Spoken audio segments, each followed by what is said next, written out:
We love to travel so much, and we brought up Disney a couple of times in the podcast, and we thought, why don't we do a little bonus episode on tips and tricks to make Disney awesome? Because the magic does not just happen. No, it doesn't. It is. You have to make the magic happen. But it can happen if you're intentional. So a couple of tips and tricks in general on Disney, and then we'll add a couple of COVID-specific details on Disney at the end, which would only be relevant during this time when they have restricted guests and have changed some of their policies, but I think it's super helpful. So in general, tips and tricks for Disney.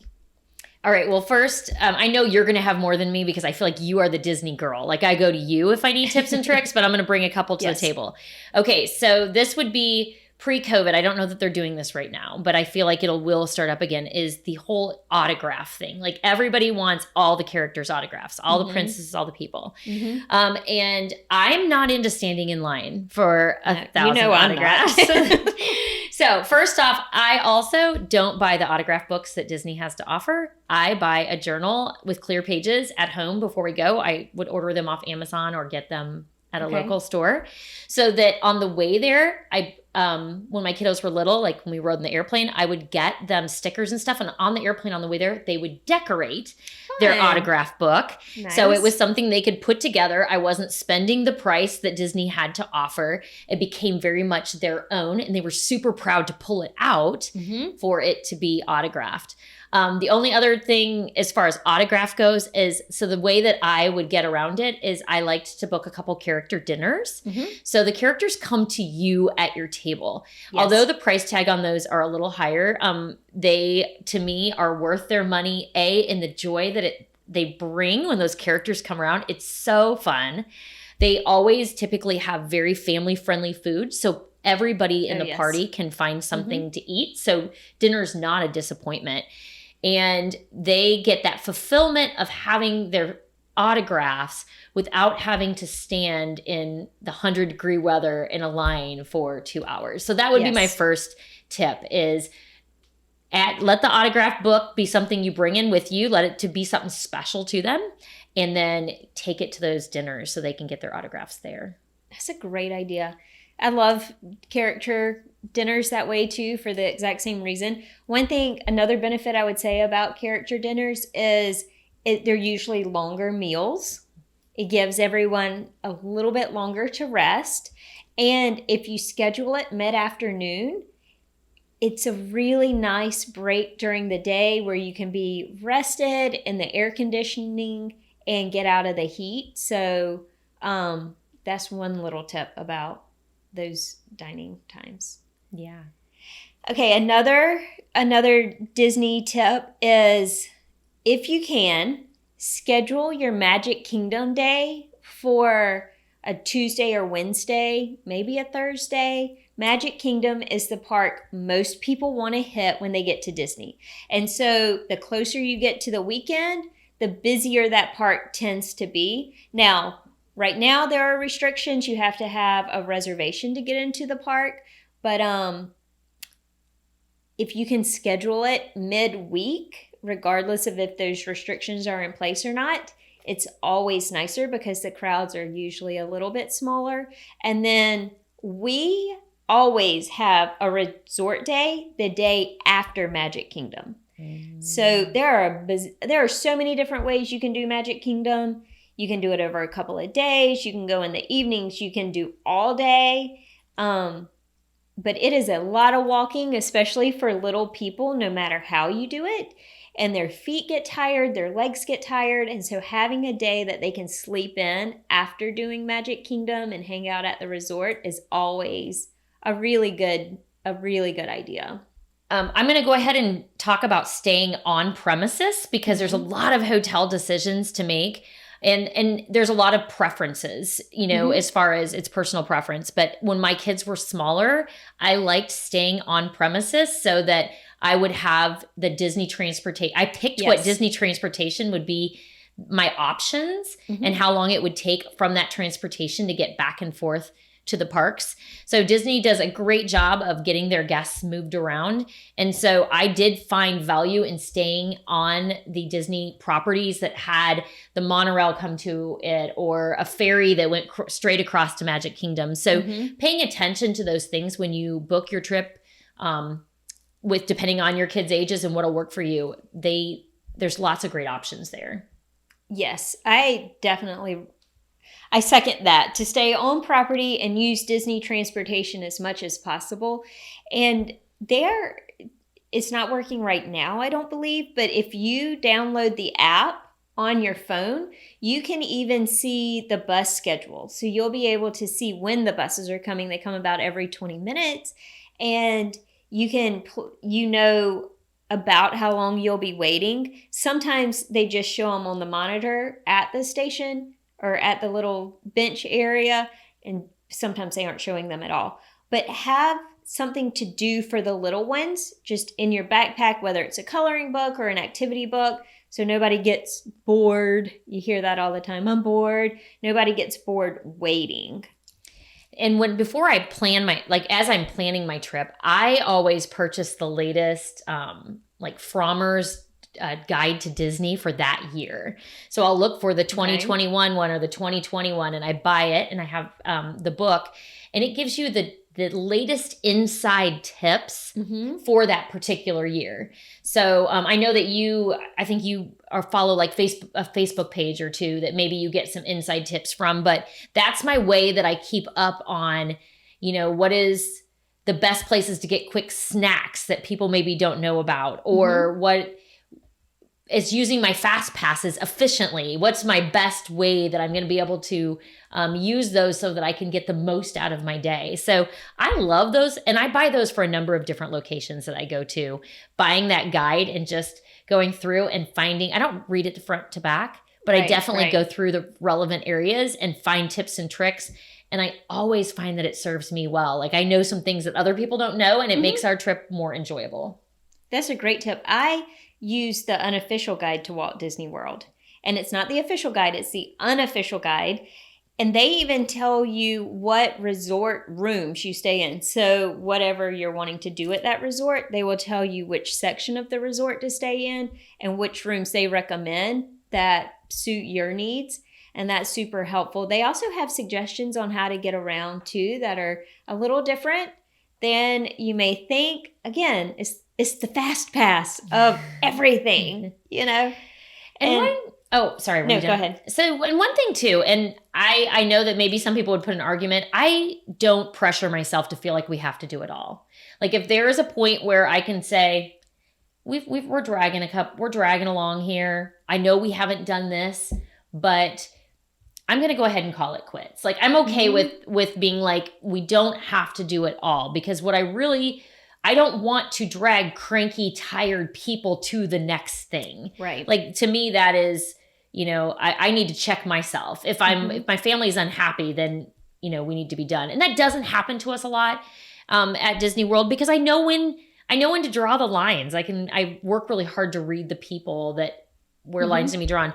But also I find that there's people that drag a lot of cranky kids around the park. Right. And I'm thinking to myself, draw the line, let them go back and get some sleep, because they're not happy anymore.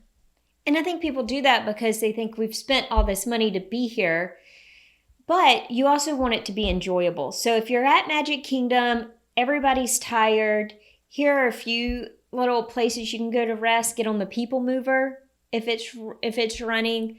That's a nice one. The Carousel of Progress. You want to get people out of the sunshine, out of the heat. Give them a snack. You don't want hangry people. People Mover, Carousel of Progress. And then there was something else I was going to say. If you have really little ones and you need to nurse, or they just need a moment to play with some toys, or you just want to rock them for a minute, the child care centers are outstanding. Sally's first trip to Disney World, she was 5.5 months old. McKenna and Kelsey were they were 7 and 8.5. And of course, they had been ton of times. And so they knew what they wanted to do and they wanted to do it.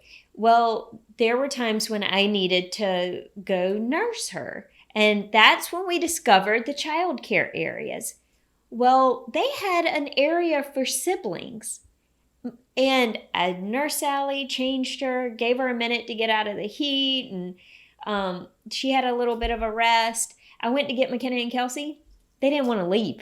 They were having so much fun doing crafts with the cast members that were working the childcare areas, and they were watching movies, and they loved it. And I thought, this is a really great tip for people with little ones who are trying to find a place to change diapers and to nurse. So check out those areas. They're usually by the first aid station, but they're tucked away so you don't see them. Another tip is get to the parks early if they aren't doing fast passes. They aren't doing fast passes right now. It is totally worth getting your people up early to get to the park. And they say they don't open the gates early, but they do because they're not wanting people to congregate. And so get there early, pack breakfast in your bag if you need to, and just let everybody get there and have a picnic, have breakfast there. I'd rather get there early and take midday naps. Yes. Check out for midday, go to a room, shut all the, darken out the room, let everybody rest, and then head back for the evening. Yes. Than sleeping later in the day. Yes. Yeah. Absolutely. A few quick COVID tips if you go now. And this tip actually, I would say is good year round. Go to Animal Kingdom early, like an hour before it opens. And you're going to think, that's insane. An hour? Yes. Go there and they have spots each group stands on. The gates are closed. And have breakfast there. Have coffee there.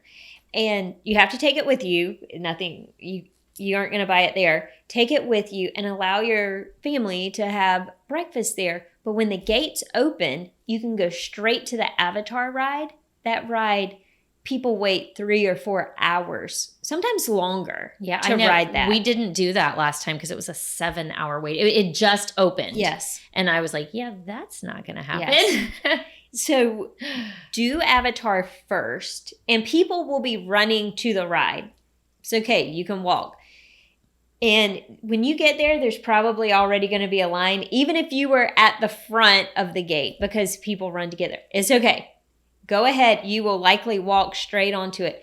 Do Avatar, then do the Navi River Cruise, I think is what it is. It's the one right beside the Avatar ride.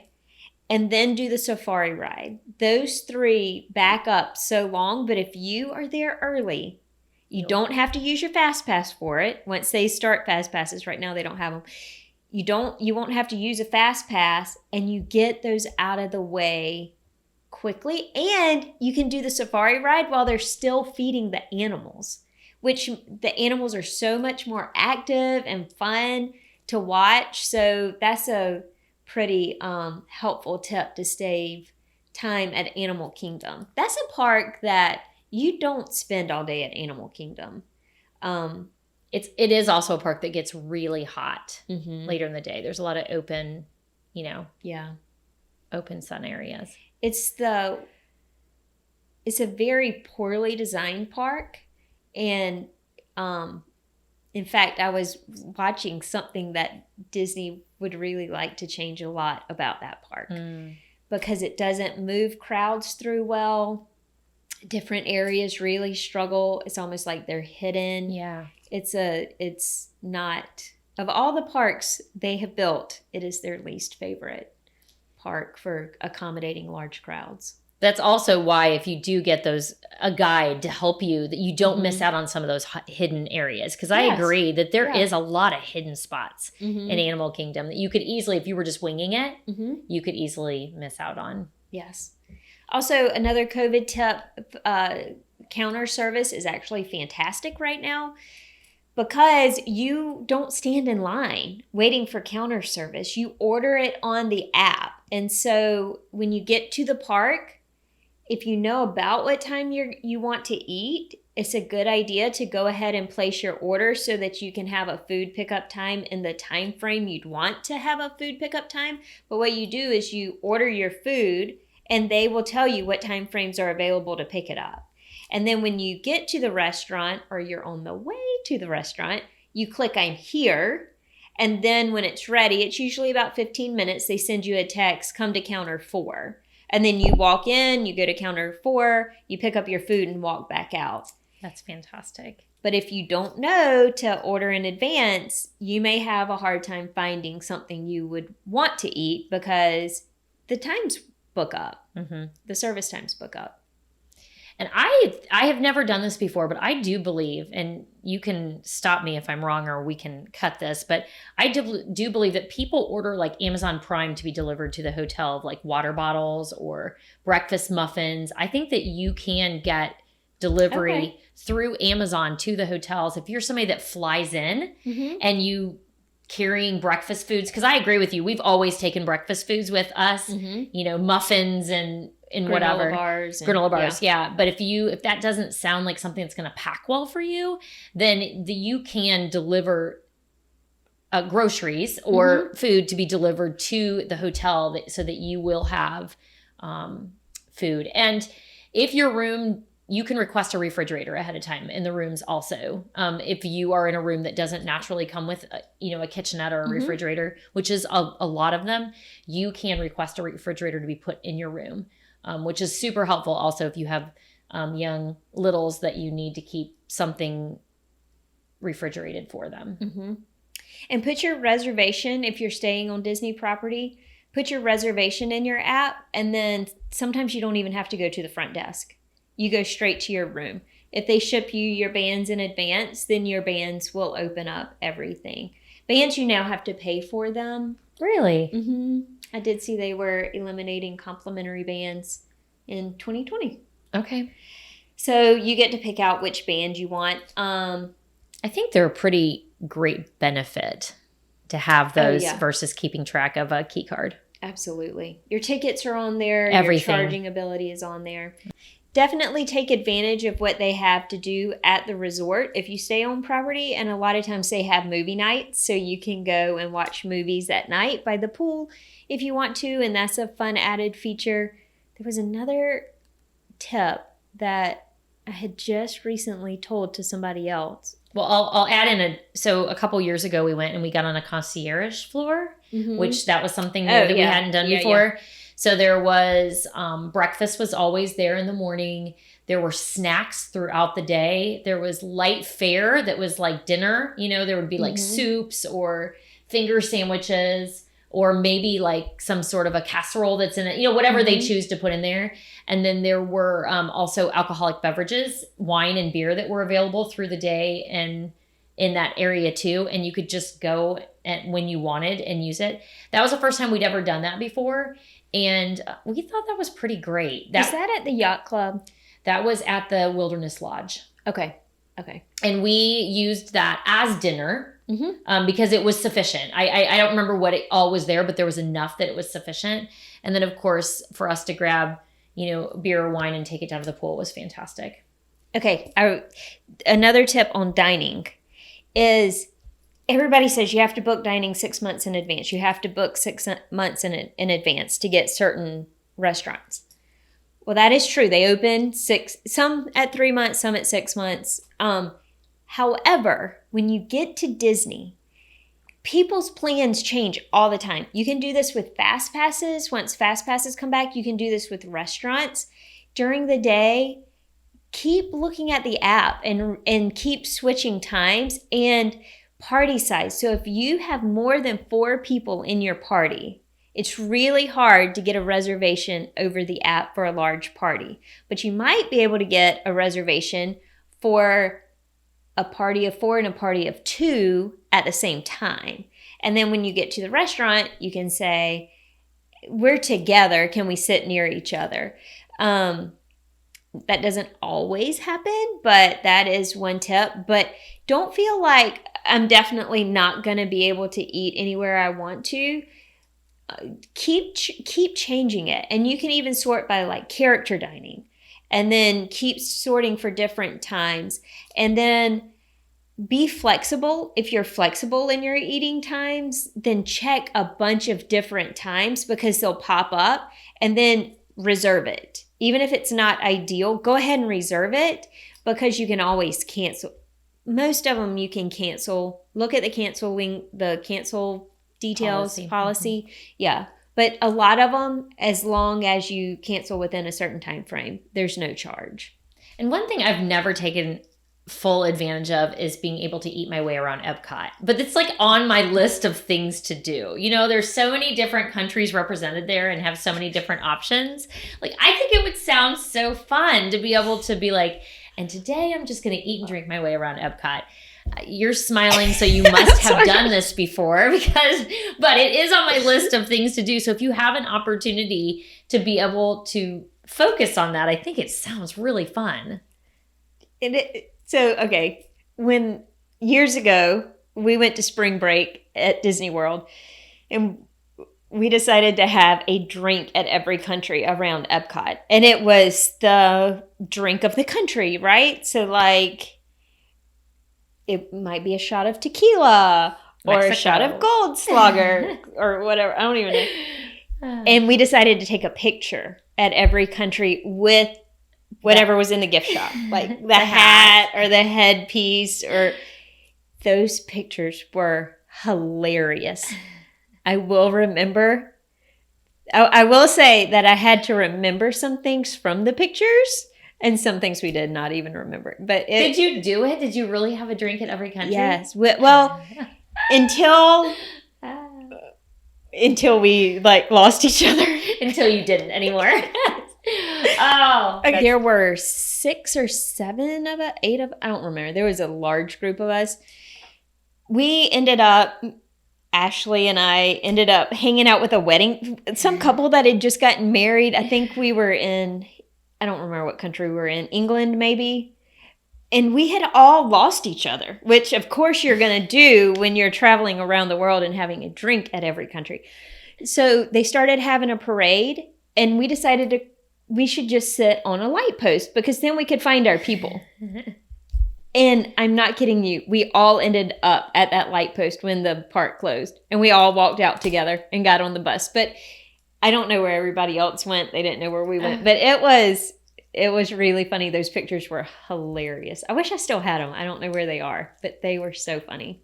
And one thing that I think people get caught up on is where their kids' age is and what they think their kids should experience or like or dislike. So my kids are spread across the board. My oldest right now is 20, and my youngest she's almost 20 next month, and my youngest is 10. So there's always been 10 years between us. So I've had littles and teenager, at the same time.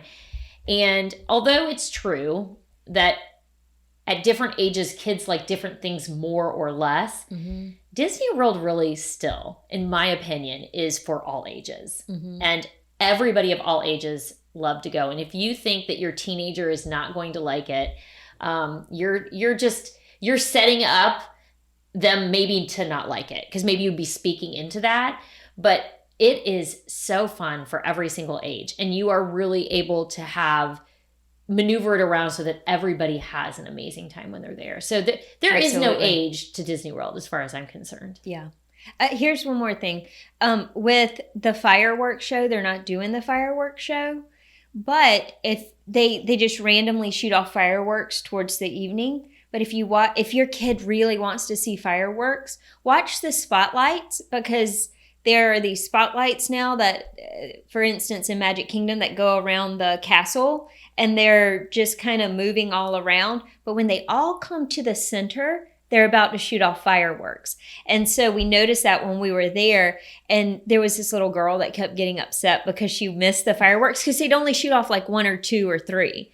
And so we were able to tell our parents, watch the lights, because when they all come together, then that's when the fireworks shoot off. So that's, if fireworks are something fun, then that's a good thing to know. And also, the lines seem really long right now because they are socially distanced. And if you are somebody who does not stand in line, like I am and like Nicole is, we don't wait long for rides ever.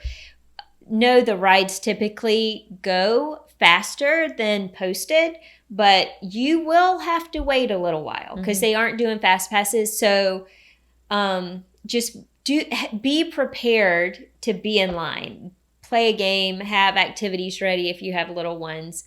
So just know that in advance. If you want to say, hey, I'll jump in line and you guys run to the bathroom, a lot of times you're standing in line way outside of the ride, and it's just an efficient way to kind of move the day along.